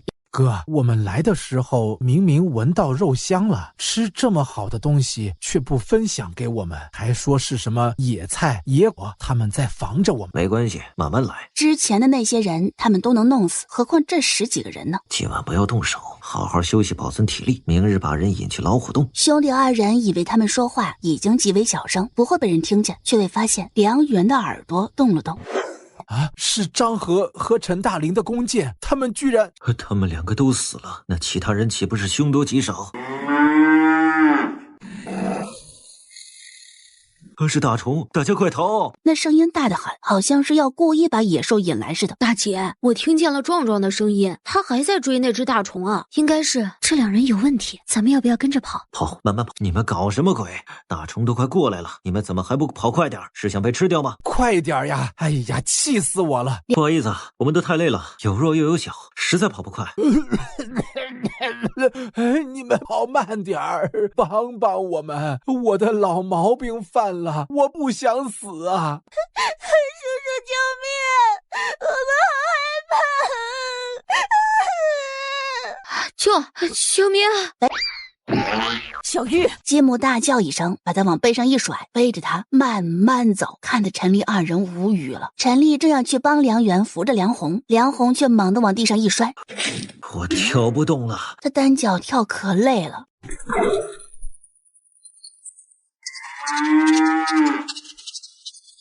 怎么会有这么大的野牛？老人们说山里有一头大虫都不敢招惹的野牛王，原来是真的。可他不是住在山里最深的位置吗？怎么会出现在这里？谁知道呢？他来了，我们快跑，慢了就死定了。拔腿就跑。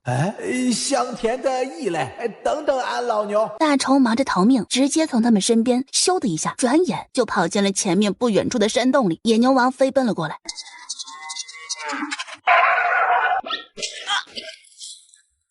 哥，金玉也不装晕了，你别过来！飞出去的陈丽落到了草地上，龇牙咧嘴的爬了起来。他摸了摸自己脸上多出来的牛尾巴红印子，拿出背上的弓箭射了过去，箭矢冲着牛屁股射去，射到了牛角上。偷袭！就他娘的离谱！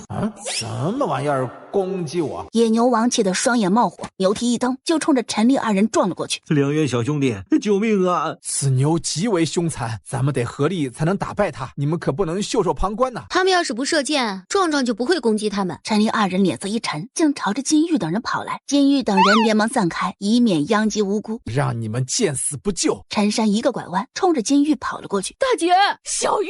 陈山一下子来到金玉面前，伸手想把他抓过来，丢向野牛王。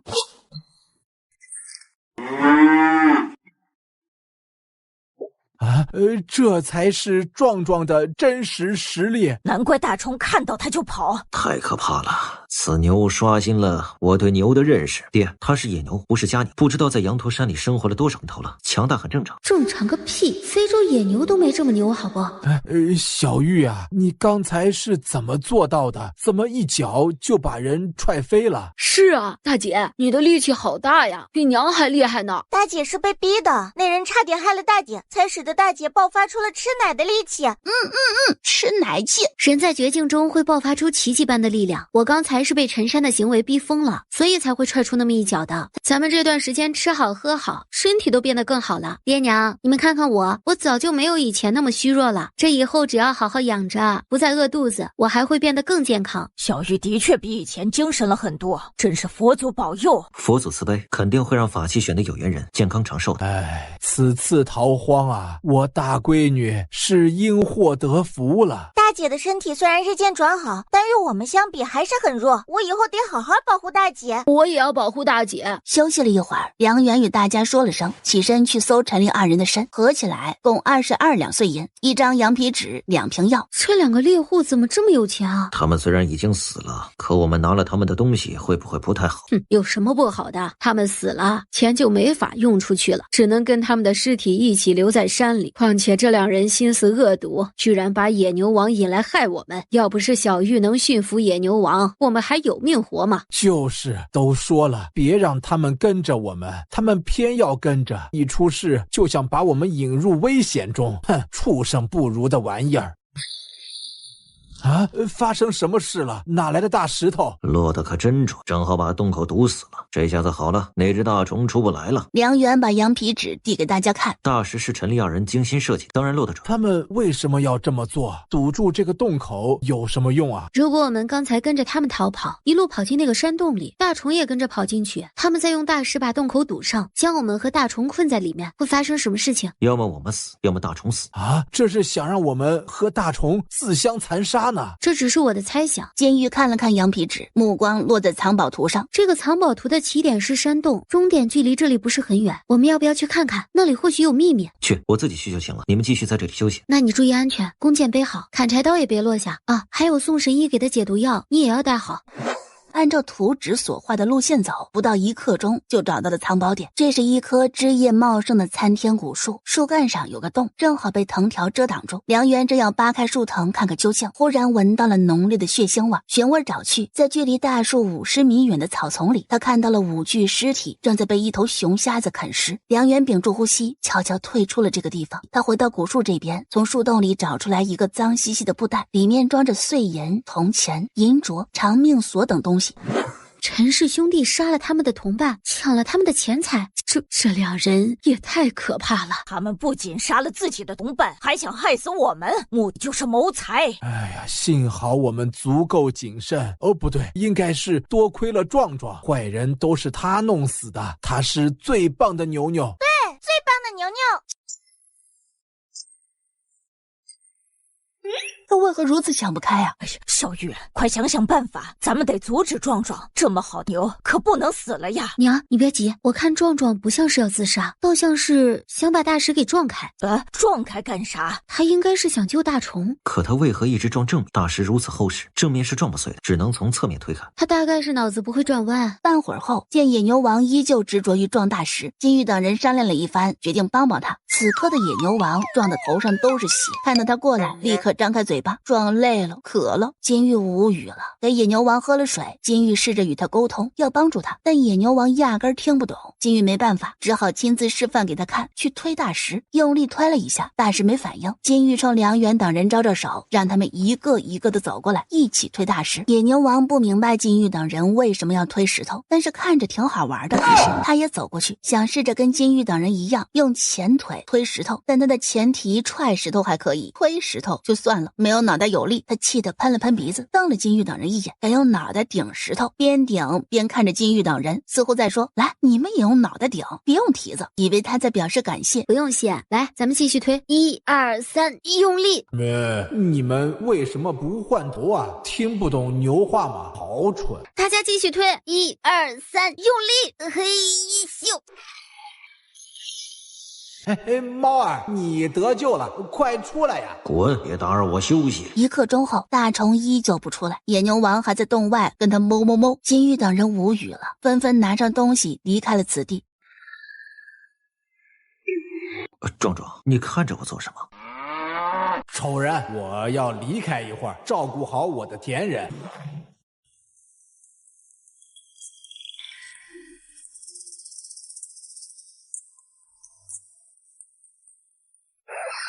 谁他妈的偷袭我？哪儿来的？不对，这不像是狗啊，倒像是白狐。哇塞，真的是白狐啊！我最喜欢的小动物之一。哎呦，太可爱了，又白又可爱。这眼睛狭长狭长的，透着精明劲儿，是个聪明的小家伙。你喜欢？这么可爱的小动物，我当然喜欢了。不过毕竟是野生动物，野性难驯，我不能养着它。我不养它，但你也不能吃它。狐狸肉应该不怎么好吃吧？咱们现在也不缺吃的，就放过这个小家伙吧。我没说要吃它，太小了，才8斤左右的样子，没啥肉。哦，不吃就好。我还以为它是被你抓来吃的呢。是它自己跑来。是的，小玉，这狐狸是自己跑来的。它刚才想靠近你，被梁元及时发现抓住。原来如此啊！你靠近我想做什么？他一靠近，白狐就露出了很享受的表情。金玉让梁元放开他，白狐一得到释放，立马一个跳跃进了金玉的怀里，贪婪地闻着他身上的气息。金玉将他稳稳抱住，转了个身，背对着丁达，喂了白狐一口灵泉水。白狐立刻露出了一种厌足的表情，脑袋不断地往金玉怀里蹭。梁元的眸子瞬间危险眯起，将白狐提过来，见他是只公狐狸，脸就黑了。这小家伙刚才在占你便宜，是只色狐，留不得。你想什么呢？色什么狐？它就是个小动物。这个田人喜欢本狐，太好了，它跟本狐一样，都是最美的。我们养它好不好？好，小玉喜欢就养。多谢姑父成全。随你。怎么了？丁达让他们看看金玉怀里的白狐，把事儿解释了一遍。小玉，咱们好好养。我听说这小东西可珍贵了，以后要是缺钱了，咱们可以把它卖给有钱人换银子。爹，我不会拿血团换银子的。血团这么快就取好名字了？别说，还挺好听的，比大白、小白这些要好。梁元盯着金玉那边看了许久，见他抱着白狐睡在金娇和梁月的中间，心底不知为何竟有些烦闷。脑子有病，那白狐占他便宜就占便宜，关我什么事？最近他总胡思乱想一些东西，还会做一些不知羞耻的梦。梦里他和金玉成亲了，他居然对他有非分之想。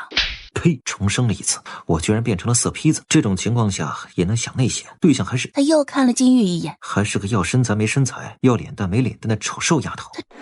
血团是我的宠物，你不能赶它走。不，他必须走，否则他会把你抢走。我不能失去你。血团很乖，会把你当大哥看待，他以后可以当你的小弟啊。我不需要如此弱不禁风的狡猾小弟。交流不成，金宇就把牛儿叫到一边，给他喝了3瓶灵泉水。行，臭小弟可以留下。天人，再来10瓶甜水。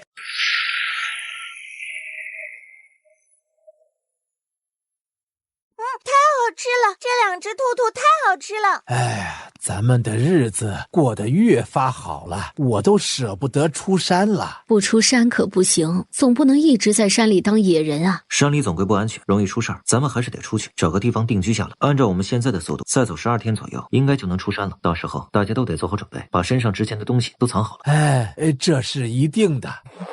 山外是不是发生了什么？是的，诸王起兵造反，已经打起来了。虽说还未影响到南方，但南方边境紧挨着曼国。曼国兼赤云国不仅发生了天灾，还发生了内战，便趁机攻打南方边境。他们杀人不眨眼，抢粮食，抢女人，无恶不作。诸王忙着内战，无人管南方边境，无数百姓死在曼人手中。待诸王反应过来的时候，南方的城池已经被曼国夺走了半。也就是说，我们出了羊驼山之后，很有可能会遇上曼人。不仅如此，还会遇上很多游客和往京城逃难的百姓。赤云国近8年都不得安宁，除了百寿山，没有更安稳。那里不会受到战乱的影响吗？不会，百寿山比羊驼山更大更危险。山的北面有一片海洋，海上有迷雾，此迷雾也叫鬼雾，它会让船只迷失方向。唯有日月部落的人才知道如何走出在海上航行。日月部落背靠百寿山，前面是大海，与世隔绝。日月人不讨来外来者，只要你不伤害他们，他们就会热情招待，欢迎你成为他们部落的人。这个部落什么都好，就是有一点不好，那就是穷。那些人的生活方式和野人很像，他们不识字，不会盖房子，不会种地，不会医术，以打猎和捕捞海鲜为生。也是因为如此，日月部落还有个别名，那就是野人部落。他们被诸国嫌弃，因此备受嫌弃。日月部落无法加入任何一个国家，连纳贡的资格都没有。穷？那他们的海鲜能卖给诸国吗？能，因为日月人捕捞的海鲜是最肥美。诸国一边嫌弃他们，一边又迷恋他们的海鲜，于是各国的航海商人便想了办法与日月人沟通，以低廉的价格收购他们的海鲜，或者用米面等东西来换取。如此说来，去日月部落得坐船了，我们去哪儿弄船啊？会有办法的。穷不可怕，可怕的是志气短浅还不努力。梁远，等到了日月部落，那里的人若真如你所说的那么好的话，咱们就教他们种地和各种知识，好不好？我的脑子里有很多很有用的东西，都可以教给他们。好，我们一起教。这里可真美呀！我们安静的走，别惊扰了这些动物。他话音刚落，有一些动物就齐刷刷的转头看向了他们这边。金父、金母、梁元几人都走到了金玉面前，将他挡在身后。金玉身上的气息太吸引动物了。小玉别怕，我们会保护你的。野牛王也注意到了那些动物的目光，眼神瞬间变得不善起来。怎么办？这种大家伙我们该怎么对付？金玉取过梁元腰间的水囊，趁着大家不注意放了一袋灵泉水。你做什么？壮壮和雪团喜欢这种水，这些动物肯定也喜欢。我打算往湖里倒一些水，将动物们都引过去，然后我们再趁机逃跑。我跟你一起倒水。小圆，你保护好小玉啊！野牛王和雪团见了，都想跟上金玉。你们别跟上来，保护好我的家人们。灵泉水进了湖泊，立刻与湖水融合在一起，但一袋水效果不大。金玉一咬牙，背对着金父等人这边，直接从空间里放了一大桶灵泉水到湖里。周围的动物们都疯狂，纷纷朝着这边跑了过来。趁现在，我们赶紧走。我们出来了，太好了，总算活着出来了。41天，我们在山里总共走了41天呀！在山里待了这么多天，我们居然还能活下来，真是奇迹呀！这都是多亏了佛祖保佑。对，多亏佛祖保佑，绝口不提金玉的功劳，在心里记着就行了。佛祖就是挡箭牌，见他们是在变相的保护自己，金玉感到很暖心。我们从羊驼山走出来的事儿不能够说出去，说出去也没人会信啊。咱们现在的样子太狼狈，先找个能遮掩的地方，把衣服鞋子换了，整理一下仪容，再去前面的山村吧。对，先换衣服，别让人以为我们是乞丐。壮壮和雪团怎么办？总不能把他们也带上吧？雪团还好，壮壮的样子可不得把人吓死。要不你们回山里吧。见金玉要赶他们走，两兽都不干了。白胡子在脚边转圈，野牛王最霸气，直接咬住了金玉的衣服。撒嘴，不撒嘴不给你水喝了。野牛王赶紧放开了他的衣袖，哞的委屈巴巴的叫了一声，双眼闪着泪花，泪珠挂在牛睫毛上，要落不落的，可怜极了。不就是装可怜装可爱吗？俺老牛啥都会，你给我看好了，看我表演真正的绝技。金玉无语了。野牛啊，我的眼睛都快被你闪瞎了，你咋能这么牛呢？眼泪说来就来，白莲花都没有你演技好，你个莲花牛！你们两个听我说，我不等金玉说完，野牛王就摇着脑袋，不听，在对牛弹琴，俺老牛啥也听不懂。你是俺的田人，你到哪儿，俺跟到哪儿。白狐四肢并用，抱住了金玉的右腿，水蓝色狐狸眼睛水汪汪的看着他。摸了我的身，你就得对我负责，负心人。金玉更无语了。这里可真幸福啊，没有受到一点天灾的影响。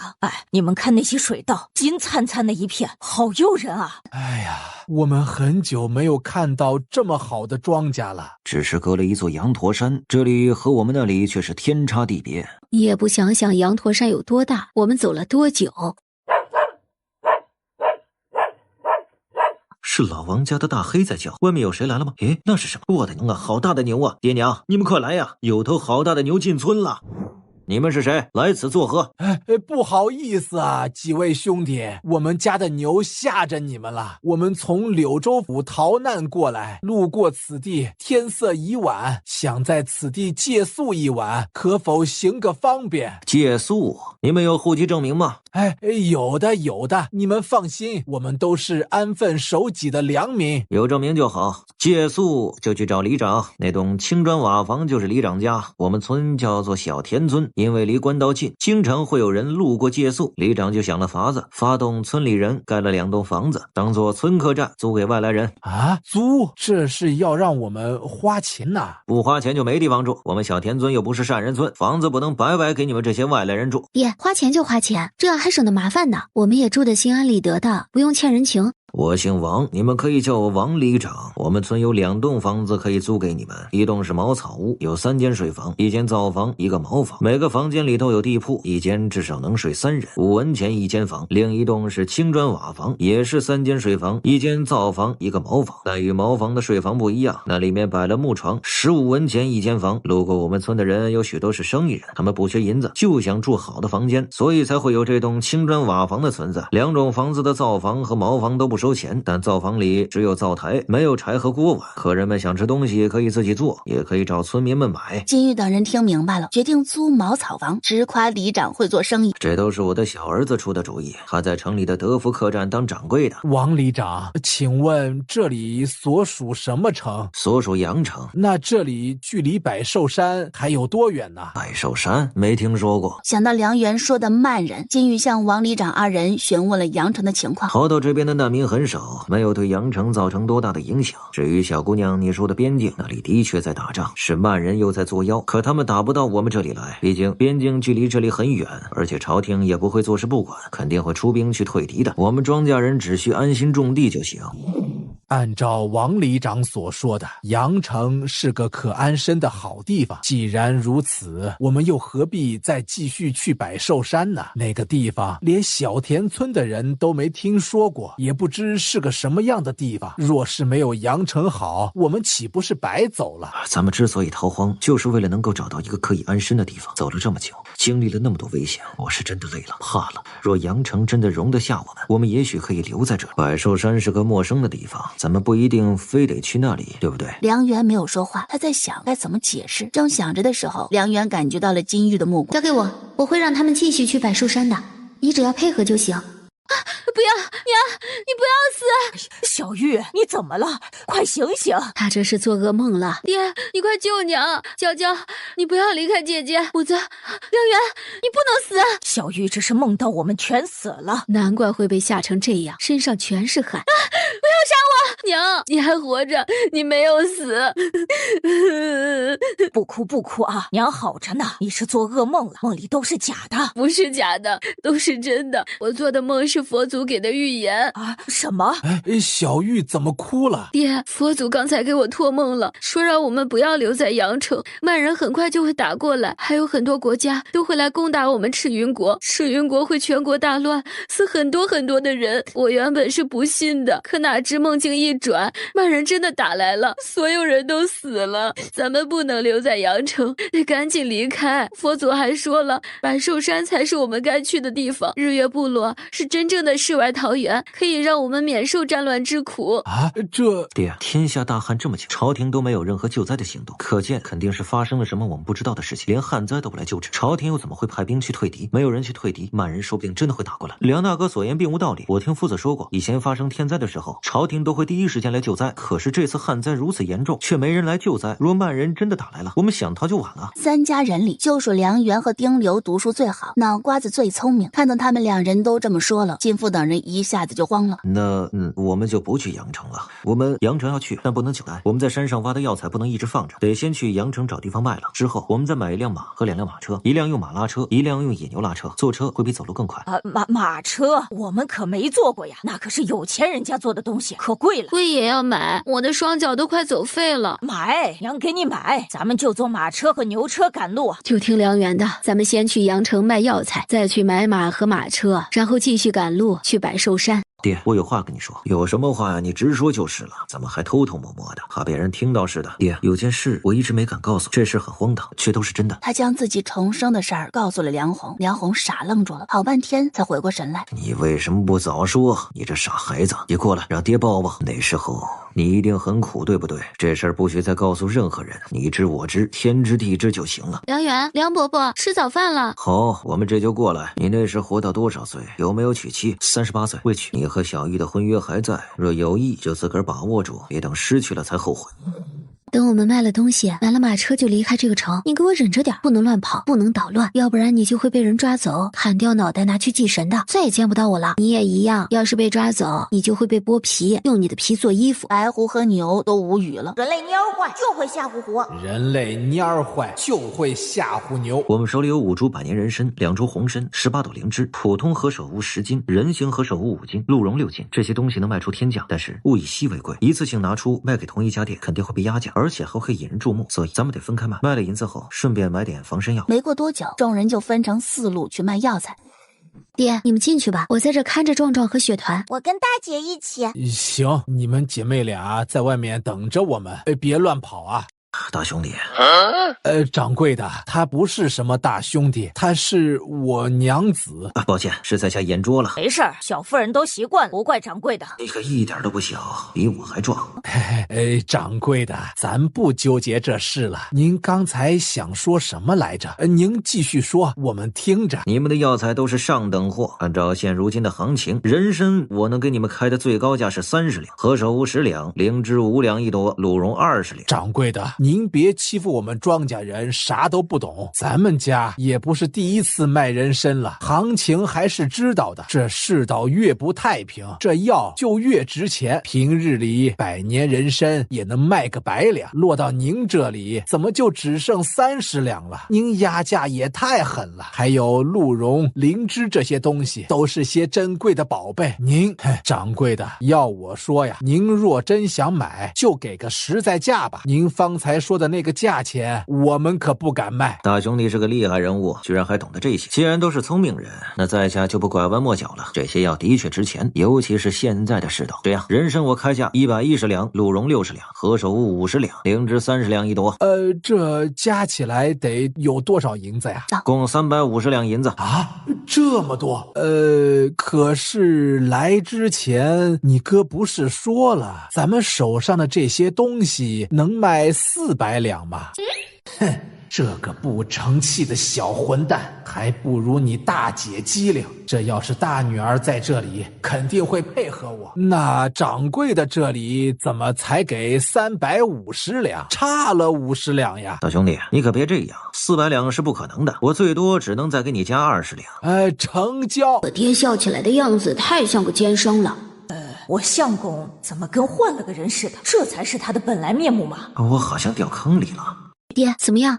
卖了，全卖了。这里不是说话的地方，咱们先离开。梁家卖的东西最多，共得820两银子。丁家分了2路，共卖了730两银子。3家卖的银子合起来，共计1920两，平均分配每家能分640两。大家都惊呆了，我们发财了！没错，咱们发财了，表弟，咱们可以买很多零食了。然后他和金虎同时用火热的目光看向金玉，金娇和梁元也都看向金玉，那饥渴的表情让大人们都回了神。一有钱就想着吃的，哎呀，我这一辈子都没见过这么多银子。你不想吃的？想，我无时无刻都在想着那些美味。我也很想手机里的美食，那些东西太让人嘴馋了。我也想吃。这以后都可以尽情的吃了，不过在这之前，咱们得先去把马车买了。金玉点头，看向野牛王，再给你买个大车厢，跟着他是要付出代价的。野牛王无语了。最终在3商以后，大家花70两银子买了1匹棕色大马，又花5两银子买了2个大车厢。野牛王看着那车厢，整头牛都很抗拒。可等金玉给他喝了5瓶水之后，他就不抗拒了，拉着独属于他的车走得特别欢快。要不是有金玉稳着，他都想用跑的了。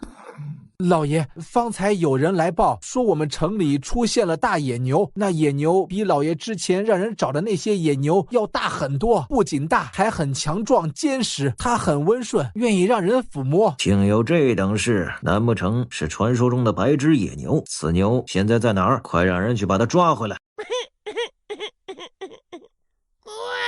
敢哭就把你丢出去！媳妇儿，你怎么越来越凶了？不凶怎么压得住你？瞧你这点出息，不就是25两银子吗？又不是把银子都花完了，数来数去的没完没了。拿来，给我也数2遍过过瘾。哎呦，这牛车坐着真舒服。芥末一边享受的眯了眯眼，一边数银票、银锭子，还拿起一个银锭子咬了一下，这口感真好啊！老娘居然也有数银子的时候。羊驼山里的宝贝真多啊，这么一点儿就能卖这么多银子。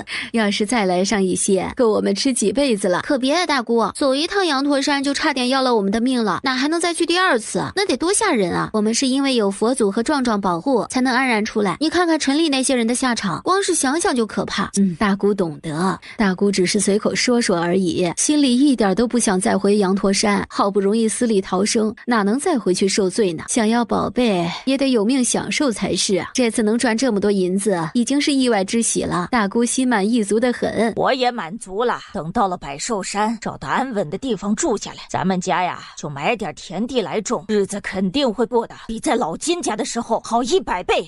那是肯定的。姐，有一件事我之前一直没敢告诉你，后来逃荒又给忘了。什么事儿啊？我们的身世。爹，你和大姑有啥身世啊？难不成你们不是奶生的？啊，你咋知道的？你也偷听到你爷奶说的秘密了？没有，我瞎猜的。猜得这么准？所以你和大姑真不是奶生的？不是吧，不是吧？小说里离奇的身世之谜居然落到我亲爹亲姑的身上了。说清楚到底怎么回事？我们真不是林大花生的。对，我们不是他生的。金老头是我们的亲爹，但那林大花不是我们的亲娘，她是续弦。爹在他之前呢，还有一任妻子，那就是我们的亲娘。娘是大户人家的家生子，因为长得好看，遭来女主子嫉妒，让人弄烂了脸，以1两银子子卖给当时还是混子的爹当媳妇儿。爹嫌弃娘，可又不敢得罪那户人家，只能忍气吞声的和被毁了容的娘过日子。在娘怀着我们的时候，爹就跟林大花暗中好上了。后来娘在生下我们的时候血流不止，爹不想花钱请大夫，就眼睁睁看着娘流血而死。娘死了还不到半个月，爹就去林家提亲，娶了林大花。林大花进门之前就已经怀上了，当时咱们的爷奶还在。爷奶虽然不喜欢娘，但我们姐弟毕竟是金家的血脉，还是双生胎，所以爷奶对我们很好，有二老护着，林大花和爹弄不死我们。金兰气得浑身颤抖。那为什么所有人都说林大花是我们的亲娘？那是因为当时林大花想讨好爷奶，就假装对我们好，还让大家对外说我们是他亲生的。毕竟我们的亲娘是家生子，乃奴才生的女儿，身份卑贱，是金家的耻辱。爷奶和爹帮着林大花说服里长他们，让他们别在我们面前提及我们的亲娘。久而久之，大家就都觉得我们就是林大花生的。后来爷奶去世，林大花再无顾忌，对我们非打即骂。一开始我以为他是嫌弃我身体弱，嫌弃你是女孩，可有一天我无意中听见了爹和林大花因为银子吵架，这才知道我们压根就不是林大花生的。你个白痴，怎么不早告诉我这些啊？害得我喊了那个死老太婆这么多年的娘，白白让她占了便宜，那个老不死的。太好了，她不是我们的亲娘，我就可以随便骂她，诅咒她了，老死。别骂了，这里还有孩子呢，你骂再多你娘死老太婆也听不见，骂了也是白骂，浪费口水。姑姑刚才嘴巴抽筋了，在胡言乱语，你们就当没听见哈，别乱学。我们不学，保证不学，保证不学，保证不学。这个秘密你瞒得够深的，连我都没说过。嘿嘿，秘密只有一人知道才叫秘密，告诉你了就不叫秘密了，你会让所有人都知道这个秘密。哼，你是说我大嘴巴守不住秘密？不，我是怕我告诉你了之后，又会忍不住再告诉第二个人、第三个人。我知道自己大嘴巴，你不告诉我是对的。爹实在太无情，对娘那么心狠，也不怕娘半夜找他索命啊！也不知娘长得是何模样，我长得像爹，而你长得不像爹，也不像爷奶，难不成你长得像娘？有可能，小玉长得像我，所以她的长相随了她亲奶。金兰看了金玉一会儿，就收回了目光。不看了，怎么看都想象不出娘到底长得是何模样。你可知母亲被埋在哪儿了？不知道，当初爹随便挖了个坑就把娘埋了，几十年过去，什么都找不到了。爹，你可知奶奶的名字？知道，你奶奶叫穆冬梅。我的亲奶奶叫做穆冬梅。是啊，我查了许久才知道的。怎么了？没什么，就是觉得这个名字很好听。太巧了，他在现代生活过的那个福利院的老院长也叫穆冬梅，老院长是他最喜欢的老人。爹，等我们安定下来后，给奶奶立个灵位吧。那是肯定要的。爹，既然你知道奶奶不是我们的亲奶奶，那在家的时候，奶奶要把我们分出去，你和娘为什么不同意啊？你奶呸！林大花那是分嘛，那是赶，他要让我们大房净身出户，什么都不给。可我们现在不也什么都没得到，就和爷奶断绝关系了吗？傻孩子，你也说了是断绝关系了，断绝关系和净身出户是不一样的。以前我们就算净身出户了，那也跟老金家还在同一个村子里，不管多努力干活，挣多挣少，老金家都会上门来管我们要钱。你爹我还得给两老养老，既然这样，那我不如不分出去，吃他老金家的，喝他老金家的。哼！哎呦，这牛车刚坐的时候舒服，坐多了就屁股疼，腰也疼，总比走路好啊。嗨，那倒是。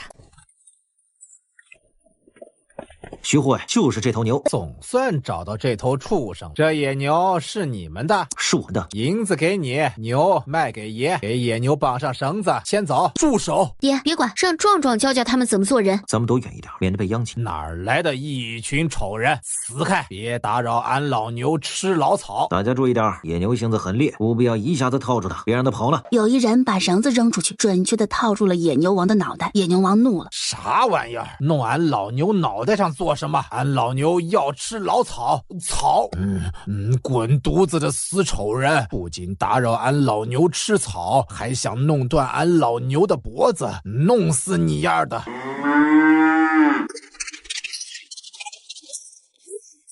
手中的刀飞落而下，砍断了牛脑袋上的绳子，落到了牛角边。好东西啊，居然能把俺老牛头上的东西弄下来！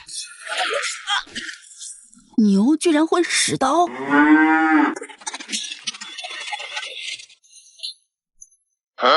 我不是故意的，我原本是想砸他手里的刀的。老娘就是故意的，老娘看他不顺眼，就是故意砸他脑袋的。本瘦妞从小经常打架，挣了钱之后，闲暇之余还学过一阵子的骑马射箭，用石头砸刀哪里会失手？我就是故意的，故意的。俺老牛踢，俺老牛再踢，俺老牛继续踢！快叫你们家牛住手啊！壮壮，别打了，再打你的草就要被马吃光了。啥？死马敢抢俺老牛的草？马呢？哪儿去了？不管了，吃草！棕色大马无语了。还好我不在那边。梁元让金玉等人继续躲好，自己上前去抓了个还没有晕死过去的打手沈万。回去告诉张首富，我乃朱德才，此牛是四皇子指定要的，他若敢再来挑，去了京城就别想安生。小人知道了，小人回去一定如实告诉老爷。滚！已经没事了。没事儿就好啊。你刚才跟那些人说了些什么？我问他们的主子是谁，为什么要抓野牛王？他们说他们的主子是阳城张首富，要抓野牛王给一位贵人。我骗他们说我是那位贵人的手下，让他们回去告诉张首富，野牛王是贵人要的，不准再来抢夺，否则后果很严重。那个张首富会上当吗？要是他不相信你的话，又来抓壮壮怎么办？能怎么办？逃呗！趁着人还没来，我们继续赶路，走得远远的，他们不就找不到我们了？对，惹不起，躲得起。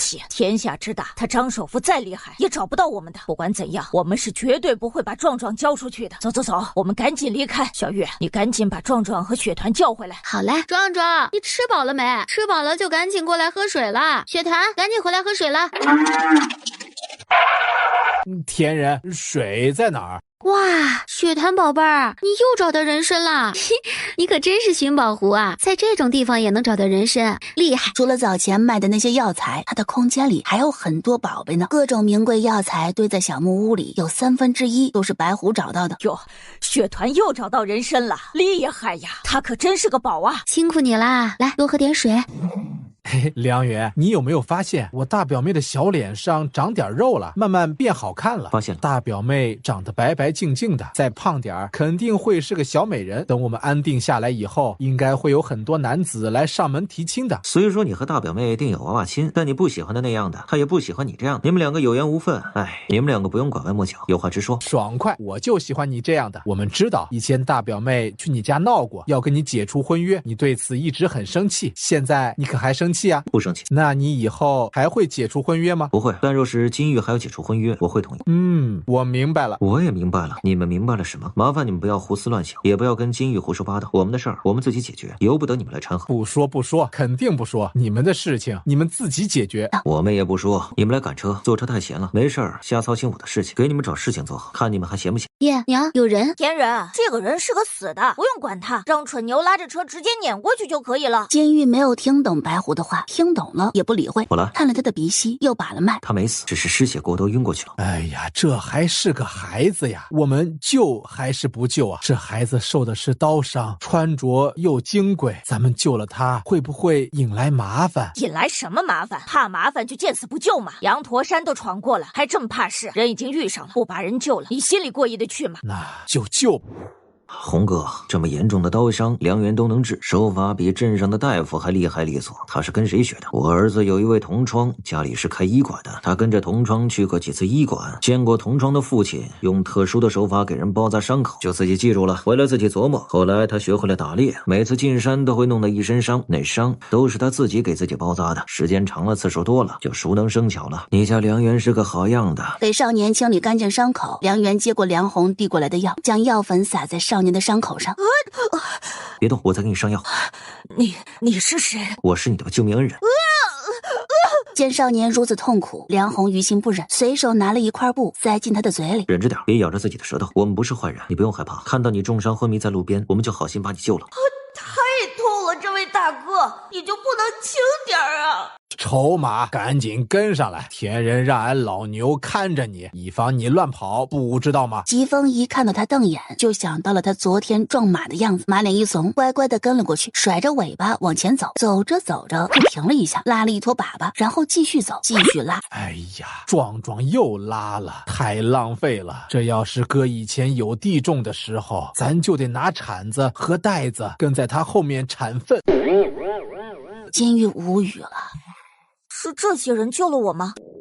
好饿，救命恩人们，我饿了，可不可以请你们给我一点吃的？哎，小公子啊，你可算醒来了，再不醒来，东西都要吃完了。饿了吧？来吃点东西。多谢大哥哥，叫啥大哥哥？叫婶子啊！小公子，她是我娘，是女子哦。少年这才反应过来，尴尬的扯了扯嘴角，连忙赔礼道歉。算了算了，婶子不怪你，怪就怪我长得太男子汉了。娘是最好的，我保证以后肯定不会再看错的。别说了，你快吃点东西吧。哎，太好吃了，这是我吃过的最好吃的面疙瘩。好吃你就多吃点。一碗面疙瘩连带汤汁一起吃完。在下姓程，名千龙，多谢你们今日相救。正跟着金父等人走过来的梁元闻言挑了挑眉，臭小子可真懒，名字倒过来就成假名了。程小公子，你为何会受如此重的伤？家住什么地方？可否告知我们，我们也好送你回家。在下家住江城，在文人们的好意，在下心领了。在下不能让你们送我回家，在下是被人追杀才会晕倒在路上的，那些人可能随时会追上来，在下不能连累你们，你们还是别管我了，早早离开这里吧。发生什么事了？是壮壮的声音，赶快去看看。